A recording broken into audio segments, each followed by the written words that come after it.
attention à lui, il doit être capable de figurer au moins dans les 3 premiers. Voilà, ça va partir. On va regarder si Prince du Verger va bien partir, parce que des fois, il lui arrive d'être difficile au départ. Et donc, je pense que le départ est bon. Prince du Verger est parti. C'est le cheval un petit peu à l'extérieur, rouge et gris, alors que pour l'instant, c'est le numéro 2, c'est Franck Nivard qui est en tête du classement de la Kazakh League, qui a pris l'avantage. C'est le numéro 2, il s'appelle Hyper Flying. Et Franck a déjà été 3e la dernière fois à Bocanchy. Il a pris l'avantage, alors qu'à l'extérieur, nous avons Michel, la Kazakh verte, c'est celle du 16, King Novi, un cheval qui a un turbo dans son moteur. Oui, qui a très bon cheval aussi, attention, c'est un cheval qui, dans un bon jour, peut faire une grosse surprise. Enfin, une grosse surprise, il est quand même assez vu, mais pas dans les premiers favoris, mais il peut être arrivé sans problème. Voilà, 2 et 16 pour l'instant pour passer devant les tribunes. Le 2 à la corde, Kazakh blanche, à ses côtés le 16, King Novi. À l'extérieur, déjà Jean-Michel Bazir, Prince du Verger, qui est parti au trot, attention à lui. Avec dans sa roue le favori qui le marque. Exactement, et derrière, Ruby Derpé, Eric Raffin, voilà, tous les favoris sont là.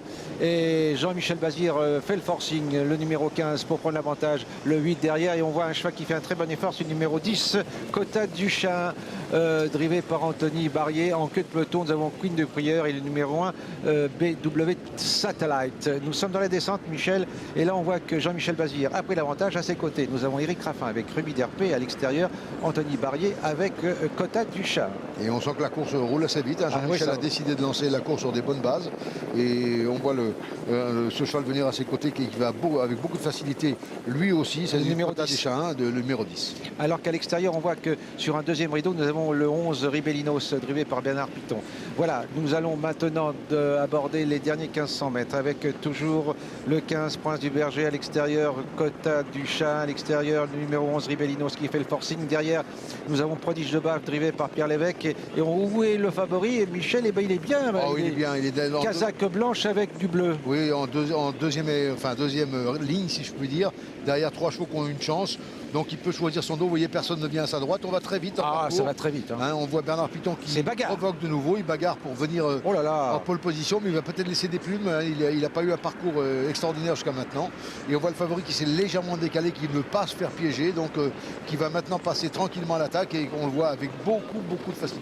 Voilà, Bernard Piton qui est toujours en train d'activer Ribellinos, le numéro 11. Prince du Verger qui est toujours là. Voilà, Ruby Derpé, Kazakh bleu et blanche qui vient maintenant. Il vient très facilement. On lui résiste. Oui, on lui résiste. Ah, mais c'est magnifique. Regardez, il y a bagarre entre les deux favoris. Avant le dernier tournant, tout le monde veut la corde. Donc ça y est, Eric Raffin a réussi à prendre la corde. Jean-Michel a demandé le maximum en cheval. Il n'a pas pu contrer. Et voilà, donc Ribellinos est complètement mort. Enfin, il est très fatigué. Voilà, Ruby Derpé qui a pris l'avantage devant Prince du Verger. En 3e position, nous avons le numéro 2, drivé par Franck Nivard, Silverflag. Et nous avons aussi que le 16, King Novi. Voilà, nous allons aborder la dernière ligne droite avec toujours Ruby Derpé. S'il ne bouge pas, il va gagner. Oui. Le 8, ensuite le 15 en 3e, alors que le 11 a été disqualifié. Voilà, Ruby Derpé, Prince du Verger, le numéro 2 qui est là, Franck Nivard, Hyper Flying, et le 16, King Novi. Ruby Derpé qui se balade. Le 8 va l'emporter devant le 15. Pour la 3e place, c'est très pointu. Le 2 et le 14, le 2, le 14, le 2, 3e.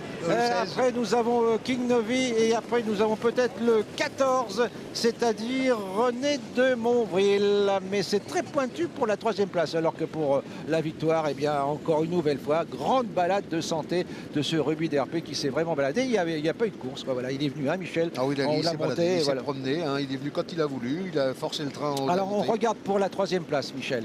C'est très pointu. Il y a le 2 entre l'extérieur. Voilà. Le 2 oui, c'est très pointu entre le 2 et... C'est peut-être le 14, je pense. Non. Le 16, pardon, Kid Novi donc était là. Oui, Kid Novi aussi qui est là, et c'est vraiment très pointu pour la 3e place. Il y a aussi René de Monvril, le 14, qui est pour la 3e place, à mon avis, qui aura photo entre le 2, le 16 et le 14. Mais les deux premiers, ce sont les deux premiers favoris de la course, et il n'y a pas eu de surprise. Vraiment, ce Ruby Derpé fait une grosse impression, Michel. Ah oui, tout à fait. Il s'est encore promené comme l'habitude. Je dois dire qu'il a pris la tête quand il a voulu.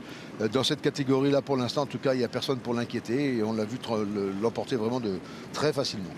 Et donc, pour la 2e place, Prince du Verger, on regarde la ligne droite. Voilà, donc, il y a photo simplement entre 2 et 16. C'est pour la 3e place. 14 et 5e. Voilà. Donc, là, on regarde... rien à dire. Et je trouve qu'il y a un cheval qui finit très très bien, c'est Roro du Débuché, mais il finit très bien, mais trop tard, malheureusement.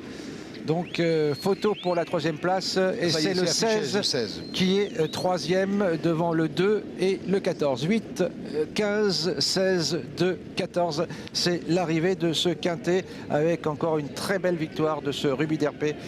Qui, voilà, oui, il était imbattable. Vous aviez raison, Valérie, il était imbattable, mais bon, une course n'est jamais courue d'avance. Et c'est vrai que dans cette catégorie-là, les turfistes disent qu'il court avec ses enfants. Merci beaucoup mes Pères Noël préférés. Allez, demain, nous partons vers la Grande Bleue car c'est au bord de la Méditerranée que va se dérouler le Prix de la Picardie. Et oui, avec à son départ le numéro 4, Rocketman, qui vient de remarquablement se comporter sur la même piste d'obstacles de Caillé-sur-Mer.